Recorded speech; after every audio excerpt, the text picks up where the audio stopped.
Assess মেশিংয়ের দ্বিতীয় টিউটোরিয়ালে আপনাদের সবাইকে স্বাগতম জানাচ্ছি। প্রথমেই সবার কাছে ক্ষমা চেয়ে নিচ্ছি যে আমরা দ্বিতীয় টিউটোরিয়ালটি বের করতে প্রায় 10 মাস লাগিয়ে ফেলেছি। এটা আমাদের ব্যস্ততা বা আমাদের ব্যর্থতা, যে কোনো কিছু মানে দুটোর জন্যই আর কি অনেকটা। তো যাক, কথা না বাড়িয়ে আমরা মেশিংয়ের এই টিউটোরিয়ালটা থেকে আগাচ্ছি। আজকে আমরা অ্যানসেস মেশিংয়ের বেসিক্সগুলো এবং একই সাথে জাস্ট পরিচিত টুলগুলো বারগুলোর সাথে পরিচিত হব আমরা। প্রথমেই যে মেশিংটা কি, মেশিংটা হচ্ছে grid generation mainly. Numerical analysis যারা আমরা পড়েছি তারা জানবো যে আমাদের নিউমেরিক্যাল অ্যানালাইসিস করার জন্য বা কম্পিউটেশনাল ফ্লুইড ডাইনামিক্সের জন্য, অথবা যদি হিট ট্রান্সফার অ্যানালাইসিস করতে চাই, তাহলে আমাদের কিছু গ্রিড পয়েন্ট আগে থেকে ডিফাইন করে চিন্তা করে নিতে হয়। ওই পয়েন্টগুলোর জন্য আমরা ক্যালকুলেশন করব। যেহেতু আমরা অটোমেটিক কোনো সফটওয়্যার টুলবার ইউজ করছি, তো এই জন্য আমাদের মেশ জেনারেশন, যেটা গ্রিড জেনারেশন হিসাবে পরিচিত, মেশিংটা হচ্ছে আমাদের সবচেয়ে ইম্পর্ট্যান্ট ধাপ এ পর্যায়ে। মেশিংটা আমাদের টোটাল অ্যানালাইসিসের প্রায় 70 থেকে 80 ভাগ সময় নিয়ে নেবে আমাদের। মেশিংয়ের পারফেকশনের উপর নির্ভর করবে আমাদের রেজাল্ট, অ্যানালাইসিসের রেজাল্টটা কীরকম হবে। মেশিং যদি ভালো হয়, অ্যানালাইসিসের result will be good, otherwise it will be bad. তো মেশিং মেথডস, মেশ করার জন্য কিছু মেথড আছে। এই মেথডগুলো সম্পর্কে আমাদের জানতে হবে যে আমরা কীরকম মেথড, কোন মেথডকে অ্যাপ্লাই করতে চাচ্ছি পার্টিকুলার একটা অ্যানালাইসিসের জন্য। টেট্রা অথবা প্রিজম অথবা পিরামিড মেশিন, যেগুলো হাইব্রিড মেশিন হিসেবে পরিচিত, অর্থাৎ হাইব্রিড মেশিনের সময় এই তিনোটা একসাথে মিক্স করে ব্যবহার করা হবে। অথবা হ্যাক্সাডোমিনেন্ট সুইপ মেশিন, হ্যাক্সাডোমিনেন্ট ব্যবহার করা হয় অনেক বেশিরভাগ সময় আইসি ইঞ্জিনের ভিতর কম্বাসশন অ্যানালাইসিসের জন্য। সুইপ মেশিন, কাটসেল মেশিন রয়েছে। এই মেথডগুলো আমরা ব্যবহার করব আমাদের প্রয়োজন অনুসারে, আমাদের অ্যানালাইসিস অনুসারে। এরপর রয়েছে মেশিনের global settings and local mesh সেটিংসগুলো। গ্লোবাল মেশ সেটিংসটা সম্পর্কে আগে বলি। আমরা একটি অবজেক্টের উপর অ্যানালাইসিস চালাতে চাচ্ছি, তার মধ্যে অনেক ছোট ছোট অংশ রয়েছে, ক্ষুদ্র ডিটেলস যেগুলোকে বলবো আমরা, এবং একটি ওভারঅল বডিটি রয়েছে। আমরা চাচ্ছি ওভারঅল টোটাল অবজেক্টটাতে বা অ্যানালিসিস যেটাতে করতে যাচ্ছি আমরা, যে সিচুয়েশনটাতে, ক্ষুদ্র হোক অথবা বড় ডিটেলস হোক, সবগুলোতে আমাদের same settings, mesh refinement, global inflation, mesh size সব সেম হবে। তো আমরা গ্লোবাল মেশিংয়ে সেই সেটিংসগুলো দিয়ে দিলে সেটা ইউনিভার্সালি নিয়ে নেবে এবং সবগুলোতে সেম সেটিংস ইউজ করবে। এখন আমরা চাচ্ছি কিছু ডিটেলসে, সবগুলো ডিটেলসে না, কিছু ডিটেলসে পার্টিকুলার কিছু মেশ সাইজগুলো ব্যবহার করতে। সেজন্য তখন আমরা লোকাল মেশ সেটিংস অপশনটা ব্যবহার করব। লোকাল মেশ সেটিংস অপশন ব্যবহার করার সুবিধাটা হলো যে আমাকে তাহলে পুরো বস্তুটাতে বা পুরো সিস্টেমটাতে মেশ সাইজিংগুলো চেঞ্জ করতে হচ্ছে না। এটা এটা আমাকে অনেক সময় সেভ করবে আমাদের। তো মেশিংয়ের স্টেপগুলো, মেশিংয়ের প্রথম স্টেপই হচ্ছে যে মেশিং মেথডগুলো, যেটা আমি প্রথমেই বলেছিলাম যে মেশিং মেথড হাইব্রিড মেশ বা হবে নাকি টেট্রা মেশ হবে, হ্যাক্সাডোমিনেন্ট সুইপ মেশিং বা কাটসেল মেশিং কোনটা হবে সেটাকে আমাদের প্রথমেই ঠিক করে নিতে হবে। এবং একই সাথে আরেকটা ব্যাপার ঠিক করতে হবে যে ফিজিক্সটা কী হবে, আমরা কিসের উপর কাজটা অ্যানালাইসিসে কাজ করতে যাচ্ছি। স্ট্যাটিক স্ট্রাকচারাল মোডাল অ্যানালাইসিস, যেটা হচ্ছে ন্যাচারাল ফ্রিকোয়েন্সি অ্যানালাইসিস, অথবা সিএফডি কম্পিউটেশনাল ফ্লুইড ডাইনামিক্স, সেটা এক্সটার্নাল হোক বা ইন্টারনাল হোক, অথবা এবং হচ্ছে স্ট্রাকচারাল অ্যানালাইসিস। এই দুটো সিদ্ধান্ত হয়ে গেলে আমাদের পরবর্তী কাজ হবে গ্লোবাল মেশ সেটিংসগুলো। গ্লোবাল মেশ সেটিংসকে আমি একটু আগেই বলেছি, আমরা গ্লোবালি পুরোটা সিস্টেমকে ডিফাইন করে দেব। এরপর হচ্ছে লোকাল মেশ সেটিংসগুলো। লোকালি আমরা ঠিক করব যে আমাদের সাইজিং, পিঞ্চ বা রিফাইনমেন্টগুলো কী হবে, পার্টিকুলার যে অ্যানালাইসিস যে অংশগুলো আমাদের দরকার পড়বে। এরপর এই দুটো সেটিংসের হয়ে গেলে আমরা মেশটাকে জেনারেট করব। মেশ জেনারেট করতে আমাদের একটু সময় লাগবে, এই জন্য আমাদের অবশ্যই ধৈর্যশীল হতে হবে। যাই হোক, মেশ জেনারেশন কমপ্লিট হলে আমাদের কিছু আইডিয়াল আছে, কিছু পার্টিকুলার স্ট্যাটিস্টিক্স আছে, এগুলো দেখে আমাদের মেশ কোয়ালিটিগুলো চেক করতে হবে যে আমাদের যে পার্টিকুলার আমরা যা চাচ্ছি বা যে পয়েন্টগুলোতে আমরা যা ভ্যালুগুলো চাচ্ছি সেই ভ্যালুগুলো যাতে সঠিক আসে, সেই জন্য আমাকে কিছু আইডিয়াল ভ্যালু আছে যেগুলো আমি এই স্লাইডের শেষের দিকে দেখাবো আপনাদের, সেটা দেখে মিলিয়ে নিতে পারবো আমরা। তো প্রথমেই selection of meshing method and physics. Meshing মেথডগুলো আমি অবশ্যই অলরেডি বলে ফেলেছি। তো ওগুলোকে সাধারণত তিনটি ভাগে ভাগ করা হয়েছে: অটোমেটিক, টেট্রাহেড্রন এবং টেট্রাহেড্রনস। অটোমেটিক যেগুলো এটা হচ্ছে প্যাচ কনফর্মিং সুইপিং, অর্থাৎ সাধারণত এগুলো হয় কোয়াড ডমিনেন্ট গুলো হয়, মাঝে মাঝে ট্রায়াঙ্গুলারও ফর্ম করে।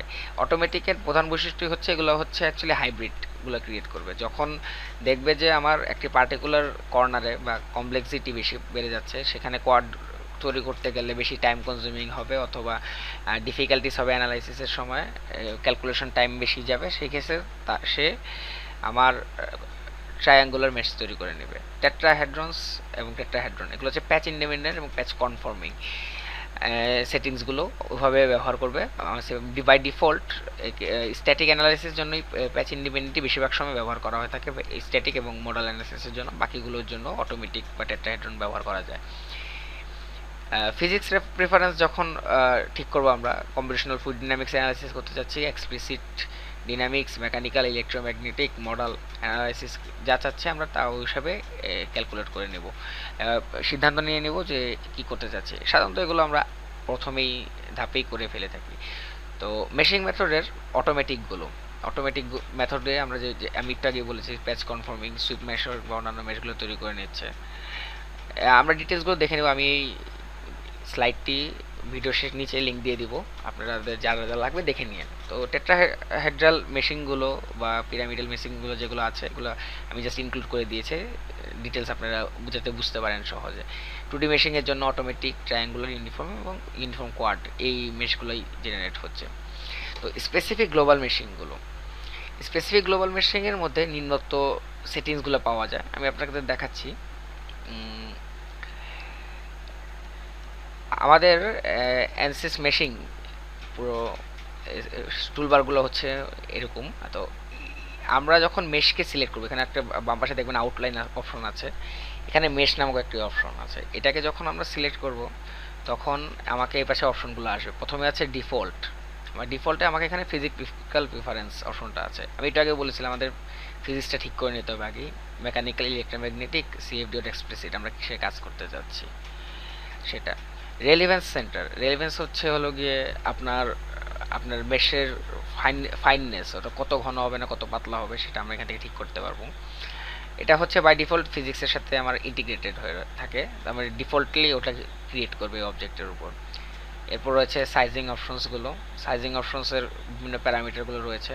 এগুলো আমি আমার পরবর্তী টিউটোরিয়ালে দেখাবো যে সকল ডিটেলসগুলো কীভাবে কাজ করে, মেশ সাইজগুলো আমরা ঠিক করতে পারছি। এরপর ইনফ্লেশন, প্যাচ কনফর্মিং অপশনস, তারপর অ্যাডভান্সড অপশন রয়েছে, ডিফিচারিংয়ের অপশন রয়েছে এবং স্ট্যাটিস্টিক্সটাই কথাটা আমি বলছিলাম যে কিছু আইডিয়ালের সাথে মিলাতে হবে। তো সেই আইডিয়ালগুলো মিলানোর আগে আমাকে এখান থেকে ডাটাগুলো সংগ্রহ করতে হয় মেশ জেনারেট করার পর।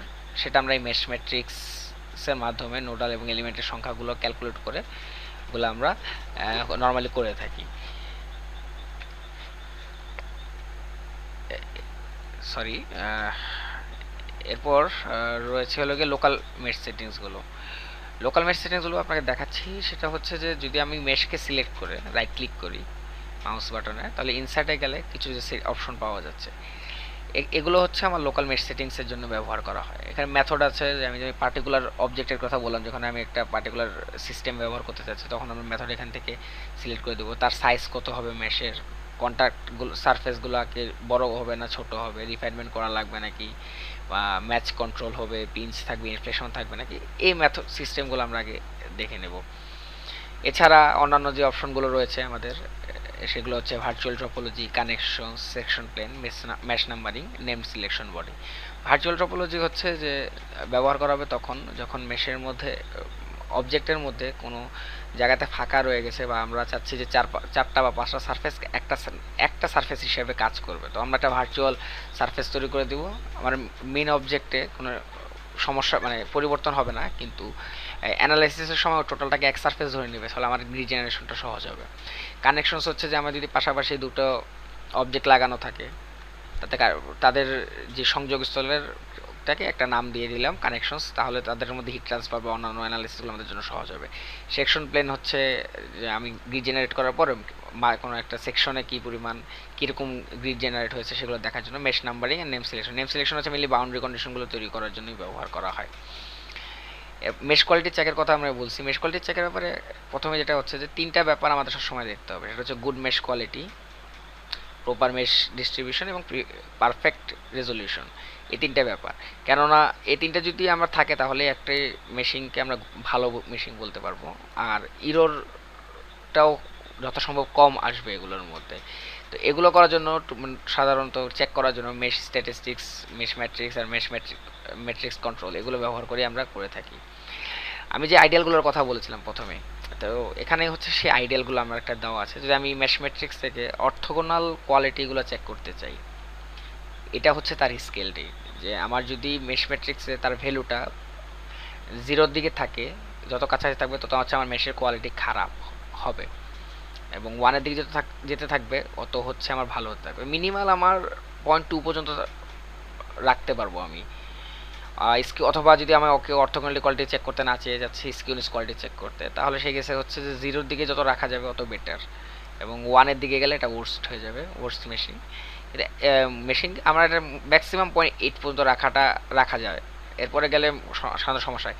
তবে এটাও একটা ব্যাপার আছে যে নর্মালি মেশ ম্যাট্রিক্স আমাকে যাই দেখাক না কেন, যে গুড কোয়ালিটি ম্যাট্রিক্স যেগুলো বা ভালো ম্যাট্রিক্স যেগুলো, ম্যাশ ম্যাট্রিক্স যেগুলো, সেগুলো সবসময় আমার এই ভ্যালুগুলো সিলেক্ট করবে এমন না। অনেক সময় খারাপ বলতে 0.1ও হয়ে গেছে আমার ম্যাশ ম্যাট্রিক্স, এরকমও আছে, কিন্তু আমার মেশিং পারফেক্ট হয়েছে। এটা কারণ হয় অনেক সময় যে আমরা লোকাল মেশ সেটিংস যখন ব্যবহার করি তখন ওই লোকাল সেটিংস, লোকাল পজিশনে মেশগুলো কিছুটা ইফেক্ট করে টোটাল গ্লোবাল সেটিংসটাতে, যার ফলে এভারেজে কিছুটা ওয়ার্সের দিকে এসে পড়ে। তো আমি এই পেজটাতে যে ডাটাগুলো রেখেছি এগুলো হচ্ছে মেশ কোয়ালিটি চেকের জন্য। এই পেজটাই আসলে আমি তৈরি করে নিই নিজে, এটা হচ্ছে অ্যানসিসের প্রপার্টি, তারা তাদের ট্রেনিং সেকশনে পিডিএফ এর মধ্যে ইনক্লুড করেছিল, আমি জাস্ট ওখান থেকে নিয়ে আসছি, এসে ইনক্লুড করেছে যা সবার সুবিধার্থে। তো এই হচ্ছে স্কিউনেসের জন্য এবং অর্থোগোনালিটির জন্য কীরকম ভাবে মানে ম্যাশ ম্যাট্রিক্সের ভ্যালু কীরকম হলে আমরা অ্যাকসেপ্ট করবো, গুড হবে না ভেরি গুড হবে না এক্সেলেন্ট হবে, সেগুলো আমরা দেখে নিতে পারতেছি। তো আমরা টিউটোরিয়ালে যা আলোচনা করব আমরা হচ্ছে যে গ্লোবাল মেশিংয়ের জন্য একটা টিউটোরিয়াল থাকবে আমাদের এর পরবর্তীটাই, যেটা তারপরে থাকবে লোকাল মেশিংয়ের জন্য, এবং আদার মেশিং মেথডস আছে কিছু, যেগুলো কাট সেলের কথা বলেছিলাম, ট্রাইগোনাল বলেছিলাম, টেট্রা বলেছিলাম, ওগুলোর জন্য আমরা আরেকটি টিউটোরিয়াল আপনাদের একবারে দেখাবো। আপনাদের যদি কোনো প্রশ্ন থাকে এই টিউটোরিয়াল অথবা পরবর্তীতে যেগুলো আমরা পাবলিশ করব বা আগের, আমাকে মেল করতে পারেন, অথবা আমাদের ভিডিও সেকশনের নিচে আপনার কমেন্টে রেখে দেবেন।